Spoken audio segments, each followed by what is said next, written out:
Everybody out here doing it, but we the ones who late. Now family, we the ones who gotta delegate. Get that money in the power, never be fake. Stick to cosign for 3. What did he say? Create jobs, support our own. Educate the same and buy back your home. Got 3 degrees, triple 10. 3 PhDs, now we on the CNN. DBTV, let's talk about negligence. Ignorance is bliss, but we can turn it to intelligence. Believe none of what you hear, half of what you see. Let's break it down here on Dr. Boyce TV. Here we are. Having a good day. I'm Dr. Boyce Hawkins from Your Black World, the Black Business School. And I want to say good morning and good afternoon to everybody. And I'm not going to be in here for too long, but I wanted to talk about something. And I just felt like it was something that I wanted to lay out so that we can grow from this conversation.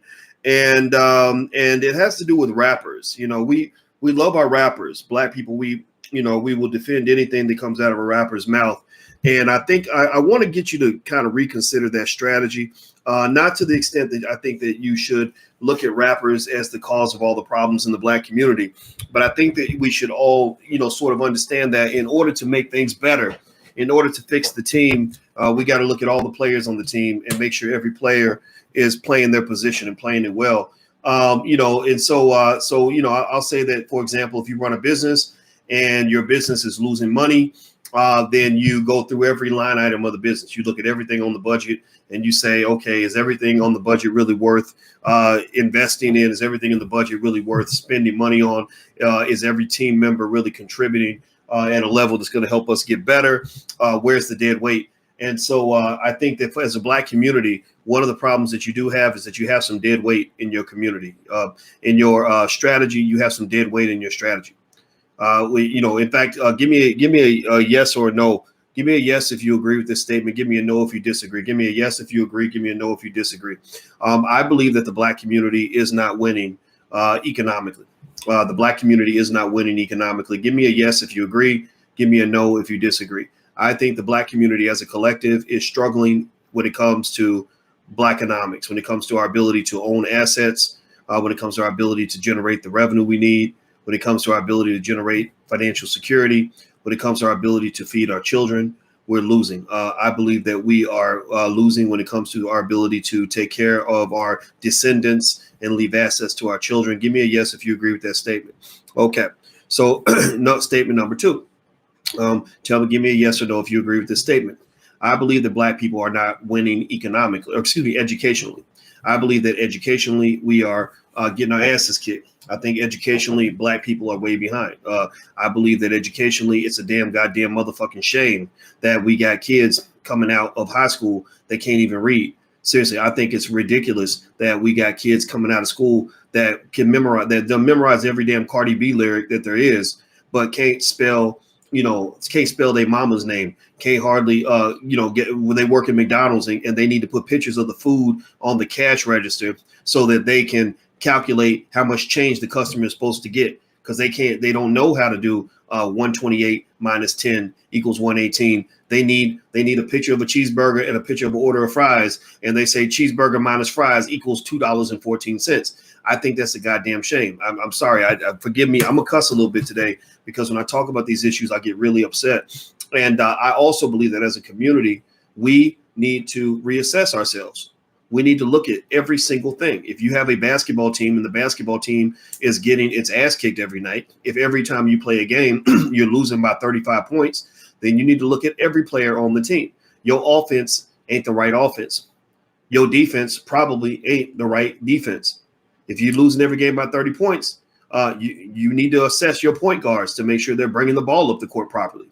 If you're losing every game by 30 points, you need to check. Like maybe we need a better center because our center at this point, for whatever reason, is not adequate. Maybe our bench is not good enough. Maybe we need to look at the coach, right? So I say this because when it comes to team Black people, and y'all know I'm down for team Black people. I am B1 for life. Type hashtag B1 in the chat if you agree with me. B1, that's our signal. That's our symbol to say that that Black comes first and that we must be one in order to be successful.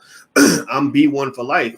I'm team Black people to the end of time, but I'm also the coach who's going to come in the locker room, kick over the trash can, and cuss out every player on the team if necessary. Especially if I think that we're losing a game that we damn near should have won.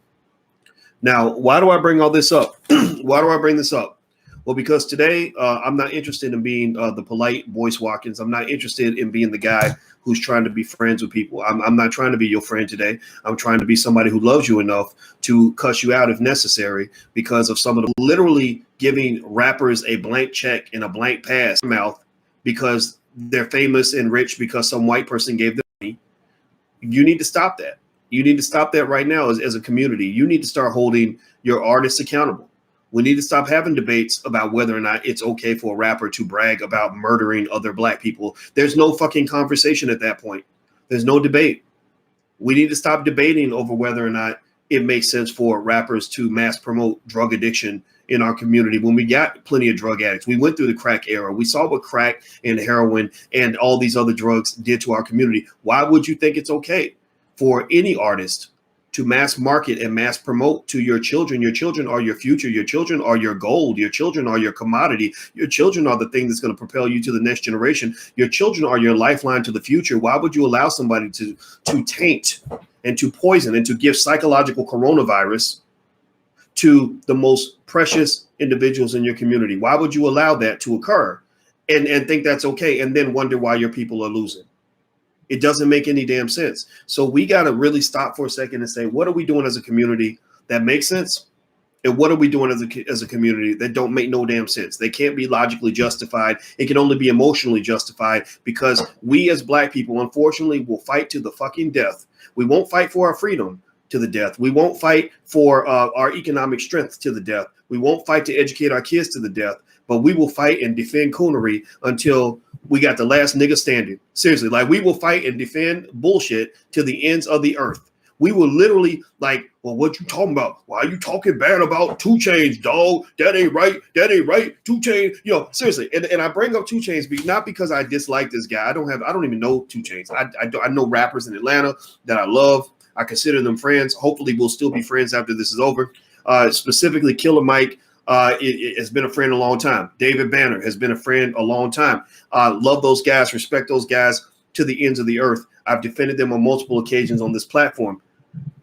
But I saw this show last week on Vice. Vice is a network probably owned by a bunch of white people who love to extort black culture, kind of like Vlad TV and all this other stuff. And they created, and the show's called Expensivist. Expensivist. Yes, you're right. Expensivist is not actually a word. They invented that word because they figured niggas can't speak English. So the show's called Expensivist, and it stars the rapper 2 Chainz. Now, I talked about this last week. I was laying in my bed, kind of leaned back, and it was kind of a dark video. And I normally don't talk to you guys in that sort of context, but I was so annoyed and I couldn't understand why. I was thinking out loud. I was processing. I was like, why is it that this show makes me sick? Why am I annoyed with this show? I don't have no issue with 2 Chainz, man. I don't know this guy. I've never met him, but I'm like, why does this show literally make me want to stab myself in the stomach and cut my own guts out of my body? Like, why does watching this show make me cringe? Why does watching this show make me feel that as a black man, that they're always going to want to relegate people like us into second-class citizenship status? Why does this bother me that I'm looking at these white boys talking about their multi-billion-dollar companies? They're talking about how they raised $100 million in venture capital and how they're articulate, they're well-dressed, they're sharp, they're doing business, they're making moves. And then there's 2 Chainz, who unfortunately is presented by these white people advice. They present him as the comic relief. You're the coon in the room. They have the spook that sat in the back of the room. Well, you're the coon who sat in the middle of the room. That's what they're presenting him as. And so he comes in and he's wearing a Gucci headband, right? Because niggas love Gucci, right? But we love Gucci and Louis and all that. That's why the guy who owns Louis Vuitton is worth $120 billion and you ain't worth shit. He could literally buy 100,000 black people and make them work in his house, and we wouldn't say a word about it, right? So he's wearing the Gucci headband, maybe a Louis Vuitton jacket, and he's wearing these sunglasses with diamonds in them because, we got to all have our diamonds. And that's a perfect word, Lima. It looks like a Sambo type situation. It looks like a Sambo type situation. And he's not really saying anything that is insightful in terms of business. He's not saying anything that's necessarily on the surface destructive, by the way. It's just more like he's just there because he's funny. They're like, my God, that nigger made me laugh, right? And they like that, right? They white folks love that. They love that. How do you know we love that? Well, because they pay for that. They pay to the tune of probably, $10 billion a year for black men to behave like little boys, little girls, or beta males, or to provide the comic relief. They pay them for that, right? And they pay them. And here's the thing. Here's what's fascinating is that because they pay them so well, and because the most dripped out Negro in the hood is the one who's doing the minstrel shows, they're also poisoning your children because they're making the children believe that this is how you become successful. They make the children falsely believe that this is what black success looks like. They make the children falsely believe that, oh, that's a successful black man. Well, why is he successful? Well, because white people gave him plenty of money and some fine clothes, sir, and he's on TV. I saw him on the television, so he looking mighty fine with that Gucci on, sir. Right? It's a minstrel show. It's a minstrel show because it's not really presenting you as a man. It's not really presenting you as even a human being. It's presenting you as a clown. And the reason I think, and here's what, I had to get in touch with my emotions on this. Alicia is a therapist and she tells me I need to get in touch with my emotions. And I try to think it through. And I said, babe, I got in touch with my emotions. I figured it out. This show gets on my nerves because I want to be a man. I insist on being a man. And I know that manhood is not something anybody ever gives you. So ain't no white man going to decide if I have the right to be a man. I'm just going to fucking do it. And as a person who wants to be a man, who commands his manhood, who demands his manhood, I'm not going to co-sign on anything that is presented to me or the young people that I care about that presents the black man as somebody's little boy. So what triggered me to even make this conversation? You might be thinking, well, why are you talking about this, Boyce? If you watched me the other day, I talked about it already. Well, I'm revisiting the issue because my thoughts have evolved. That's one thing. Number two, I got a Facebook message. Somebody sent me a link to an article, and in the article it said 2 Chainz feeds the homeless. Like I guess because that's what he's in the news for feeding the homeless, or. And I said, okay. So 3 things. Number 1, feeding the homeless is wonderful. That's so cool. That's really cool. I said, number 2, I think you got it a little bit twisted. We're going back to the Lizzo conversation, and small-minded people don't get this. I'm not really talking so much about 2 Chainz. I don't know the man. I don't have an issue with the man. If I saw him and he said, why do you hate me? I would say, what do you mean? I don't hate you. Come in, have something to drink. I don't have an issue with him. Number 3, it's the issue that I have has to do with the system that creates the incentive that incentivizes a black man to go on a show and become the comic relief in exchange for a little money. Because mind you, I mean, really, you think about it, he's the host of the show. He works for Vice. You, the employee, you're a puppet. If Vice had said, no, we don't want all of that. We don't want the Gucci belt and the Louis Vuitton and the diamond lace glasses. We want you to come in dressed as a businessman, and we want you to talk business with these individuals and to present yourself as a captain of industry who is seeking to buy real estate in his community and start businesses and employ hundreds of black people. And we want you to sit man to man across the table from these individuals and talk business with them. I would be cool with that. And if that's what they told him to do, that's what he would do. That's what he would do. You see, when you're the employee, you do what the boss tells you to do. So why would I get mad at 2 Chainz for what he does on this show when I know that 2 Chainz is not hardly in any significant way responsible for what happens on that show or for the framework? If they want to change what he does, all they got to do is rewrite the script. If they pay enough money and rewrite the script, he's gonna change what comes out of his mouth. And that's cool, right? So that's what I need y'all to understand. It ain't about the individual. Small minds think about people, bigger minds think about systems. That's the problem we have in the whole racism conversation. Everybody thinks racism comes down to like, well, I was in the grocery store and that lady looked at me funny because I was black, or they wouldn't let me pay for my groceries first because I was black. That ain't right. That's racism. No, it ain't, motherfucker. They just might not like you, or they might have just been. You're talking about what some toothless redneck did in the grocery store, and that ain't got nothing to do with racism, because that toothless redneck has no ability to oppress you or millions of other black people on any sort of systematic level, because to some extent, if they pour white trash, they are oppressed too. Racism is about systems, entire systems structured at very high levels that incentivize behavior through positive negative reinforcement that lead to the oppression of black people if you submit yourself to that system. So I'm asking you to at least try to think a little bit bigger than just one guy against another guy, or boys don't like 2 Chainz. I don't give a fuck about 2 Chainz. I'm not thinking about 2 Chainz.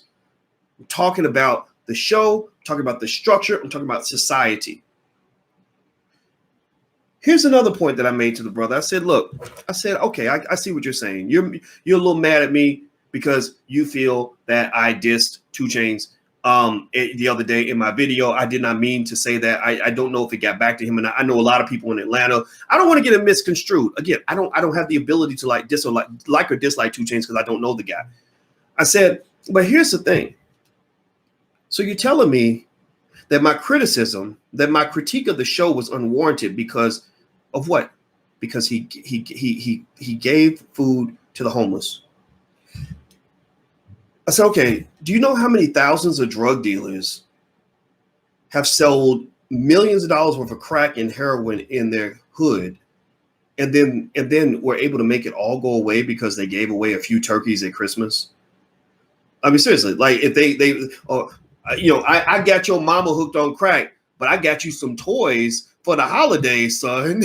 Right? That ain't the same thing. That does not wash away the other.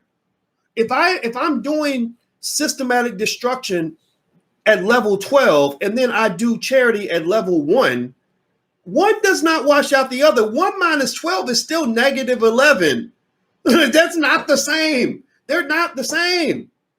So what I'm trying to tell you is that black folks, I'm talking to black people now, not the niggas. I'm not talking to the niggas. I'm talking to black people. I'm not talking to the idiots. I'm talking to intelligent black people.